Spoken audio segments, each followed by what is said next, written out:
Magandang umaga mga kaboses ng malayang makabayang mamamayan. Araw po tayo ngayon ng Sabado, Ikawalo sa buwan ng Pebrero taong 2025. Aha. Ngayon po ay ang pamagat ng ating pag-podcast ngayon. Boses ng malayang makabayang mamamayan, hinahamon natin si Digong. Hinahamon natin si Digong Duterte. Anong hamon yan? Okay. Bigyan muna natin ng background kung ano yung magiging hamon natin kay Digong yo. Kay Mr. Digong o Rodrigo Duterte. Yan. So bigyan natin ng background kung ano yung hamon natin. Ha? Noong nakarang Disyembre, may pagdinig ang Senado at may pagdinig po ang Quadcom hinggil sa EJK dyan sa mga extrajudicial killings na kung saan ay biglang dumalo itong si dating Pangulong Rodrigo Digong Duterte sa pagdinig. Na kung saan sa isang pagdinig dyan sa Senado ay natanong ni Senadora Risa Ontiveros kung gusto pa niyang magpaliwanag o magbabalik. Pero ang sabi niya ay mahirap na kasi siyang bumalik sa Maynila from Davao kasi nga mahirap lang daw po siya. And he's just living on his pension as a government official.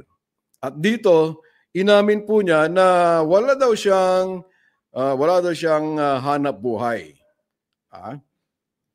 Pero ito, pakinggan muna natin para sabihin nila, baka sabihin niyo tayo nagsisinungaling at nag-fake news dito sa sa sinabi ni Digong yun na wala daw siyang pera and he's just living on his pension as a government employee.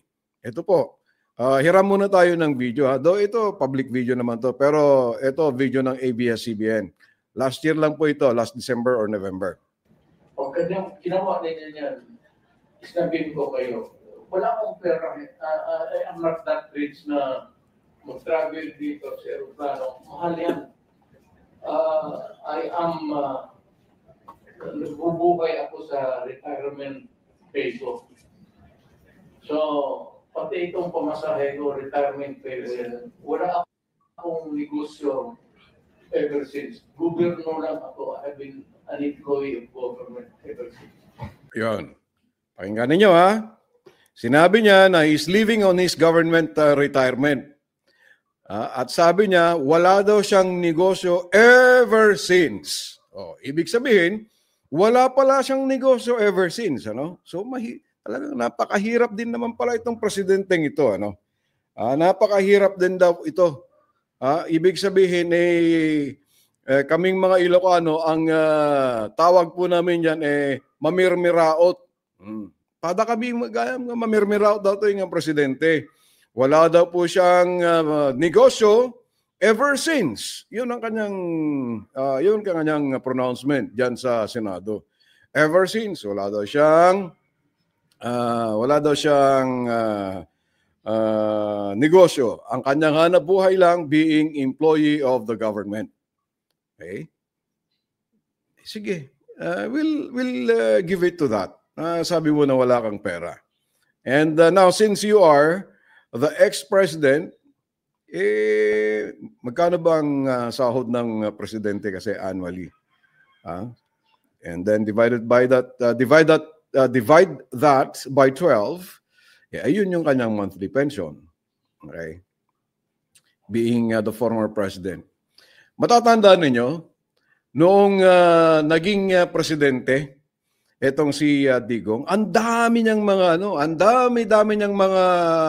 hamon. Ang dami niyang mga sinasabi. Remember na sinabi niya kay dating Pangulong Barack Obama ng Estados Unidos, go to hell. Pakinggan natin yung kanyang sinabi para mabigyan ko kayo ng background bago natin hamunin itong si Digong nyo. Ito, ikalat ninyo mamaya. Pag i-upload ko rin ito sa Boses ng Malayang Mamamayan. And by the way, live din po ito sa Boses ng Malayang Makabayang Mamamayan sa FB page po natin. And then we will be uploading this as well dyan sa rumble.com/BMMM or Boses ng Malayang Makabayang Mamamayan sa rumble.com. Rumble.com/Boses ng Malayang Makabayang Mamamayan or BMMM.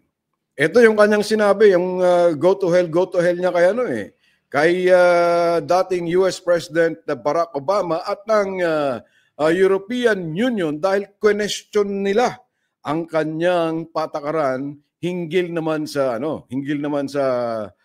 EGK.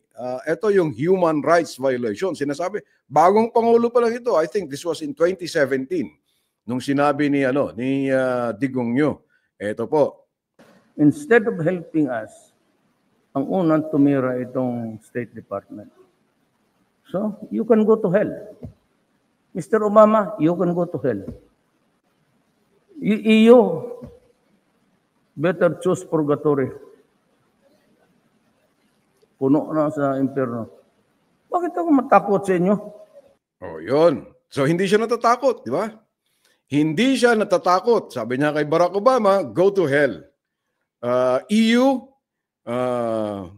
choose purgatory. Better choose purgatory. Ayan ang sabi niya eh. Ito, yung mga panahon na question na nila yung kanyang drug war. Yan. Dahil sa nakikita nila na may mga human rights violation na nangyayari dito sa madugong drug war ni Digong Duterte. Ngayon, siyempre, yung nagkaroon ng investigasyon yung EJK or yung Quadcom tungkol sa EJK, isang araw ay pumunta si Digong Duterte. Okay? Upang ipaliwanag ang kanyang side sa naging madugong drug war nung kanyang kapanahunan. At dito, eto napipikon, alam mo, pikon nitong si Digong Duterte. Lalo na nung nagkaroon ng interpellation na itong si Raul Manuel, Kabataan Party List Representative. Ito yung kanyang naging tanong at ito ang naging sagot ni Duterte at dito natin siya hahamunin. Pakinggan ha. Ipakita ko sa inyo para may basehan po tayo sa ating paghamon dito kay Digong Duterte. Topic na lang, Mr. Chair, sa ICC kasi mismo ang dating Pangulo ang nagsabi na bilisan ng ICC yung kanilang investigation. I just would like to be clarified, Mr. Chair, kasi it seems to be a change of mind. Kasi nung patapos na ang term ng dating Pangulo, June 25, 2022, the Office of the President slammed the plan of the ICC to resume investigation dun sa naging war on drugs. So gusto lang po natin maging malinaw, Mr. Chair, na dati ay ayaw po ng dating Pangulo dun sa ICC, pero ngayon ay okay lang na mag-investigate po yung ICC. Tama po ba ang narinig natin kanina, Mr. Chair? Mr. Chair, the ICC does not scare me a bit. Okay. The ICC does not scare me a bit. Hindi daw siya takot sa ICC, no? Wala daw siyang takot sa ICC. They can come here anytime. I suppose that you would want to maybe make it easy for them to visit and start the investigation. I would welcome that. Alam mo, wala naman tayong taguan. Ang sinabi ko, yung ginawa ko, sinasabi ko na sa inyong ginawa ko. I did it for my country and for the young people dyan sa droga. No excuses. No apology. If I go to hell, so be it. Tapang, no? If I go to hell, so be it. Ang tapang, no? Ang tapang talaga. Mr. Chair, hearing that, ibig sabihin po ba ay willing ang dating Pangulo na isubject yung sarili sa investigation and all processes na gagawin ng ICC in relation din sa kanyang war on drugs? Ito, saglit ha. Dito natin sisimulan yung paghamon natin kay dating Pangulong Rodrigo Duterte. Bigyan mo ako ng pera, ako nang punta ng ICC doon. Ako na mismo magpa-imbestiga doon. Ang tagal nila. Sabi niya, bigyan mo ako ng pera, ako na mismo ang pupunta doon. Ha? Bigyan mo ako ng pera, ako na mismo ang pupunta doon. Ang tagal nila. Okay? Ayun ang sabi niya, ha? Sabi niya, kung pupunta raw siya sa impyerno, so be it. Ayun ang sabi niya, ha? Ito.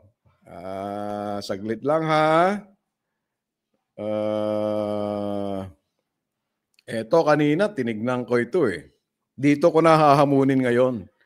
Etong si Digong Duterte. Mr. Duterte, tinignan ko kung may naghamon na kay Digong Duterte after etong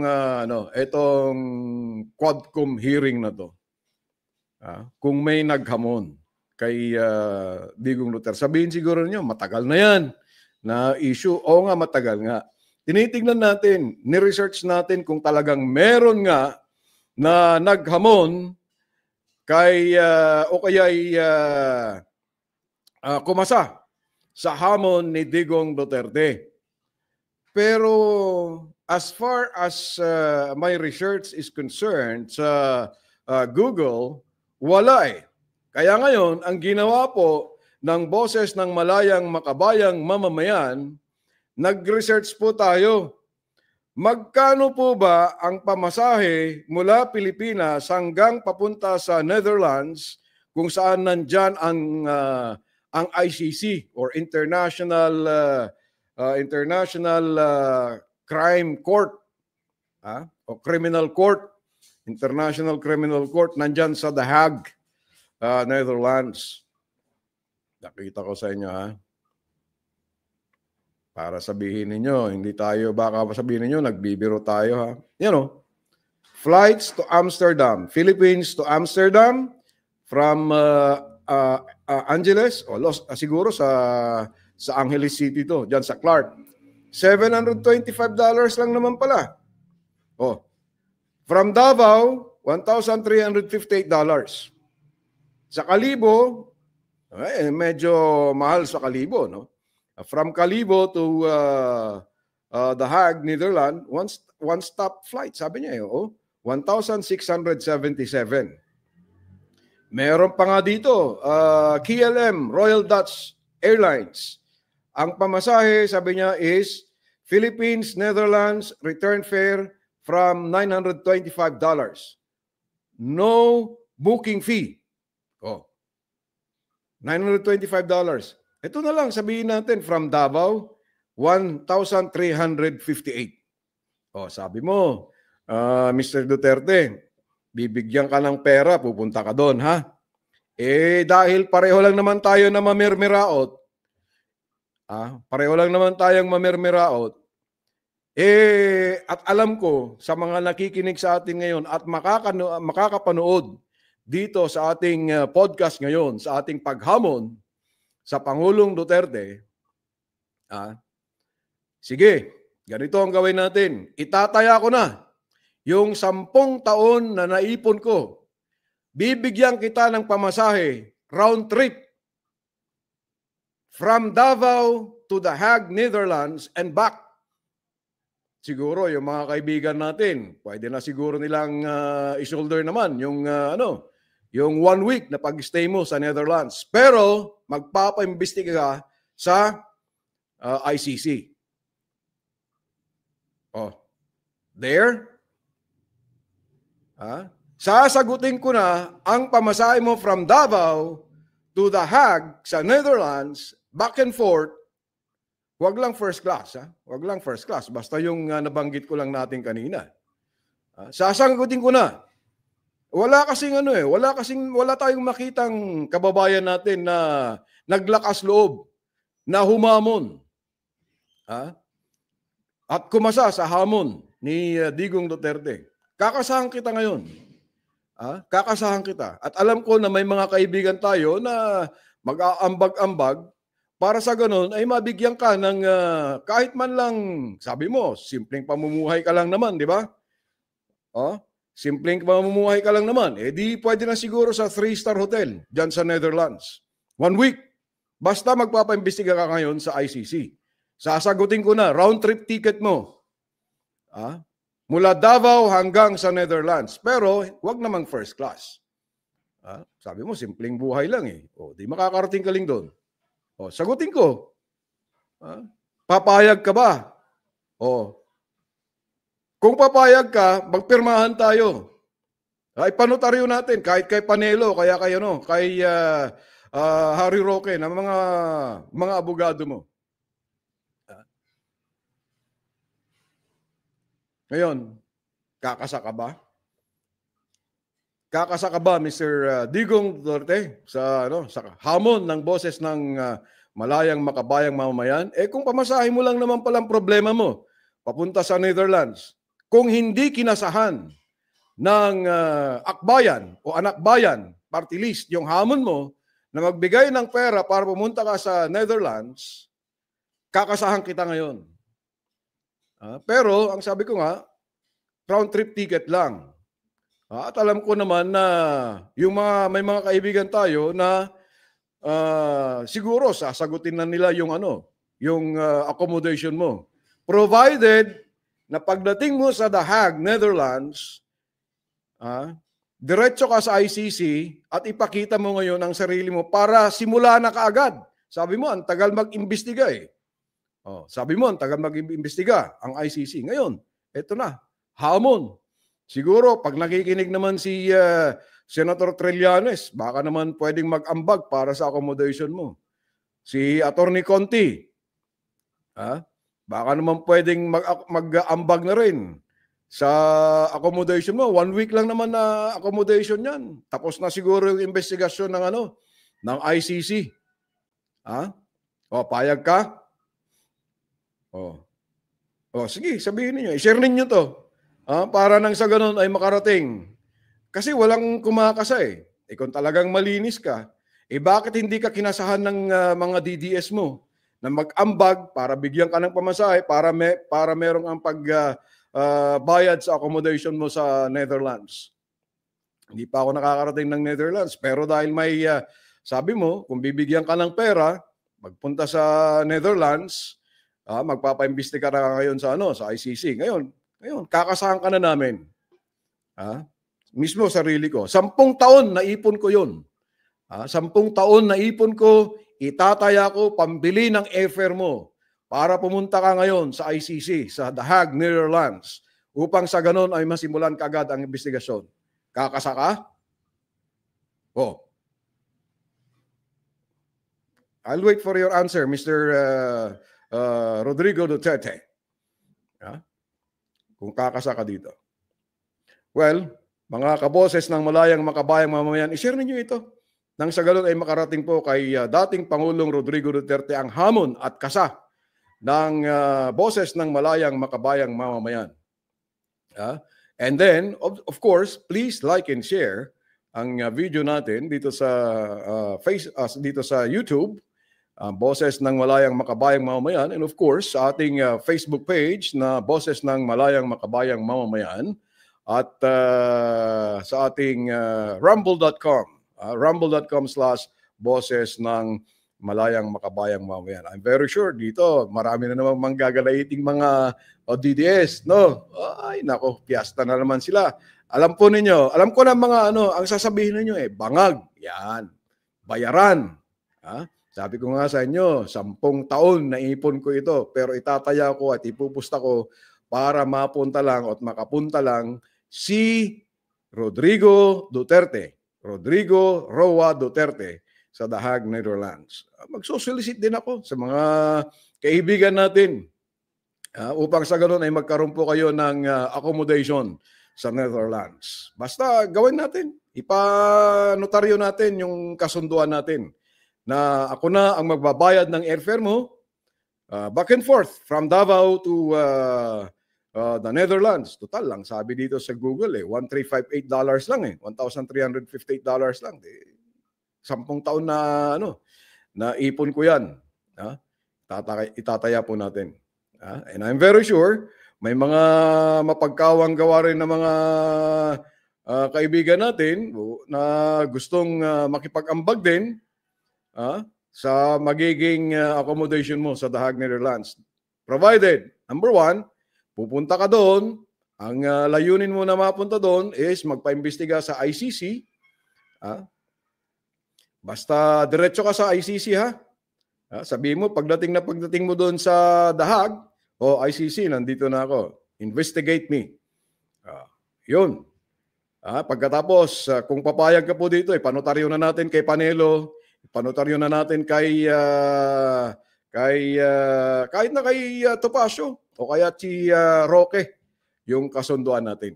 Okay? Alright.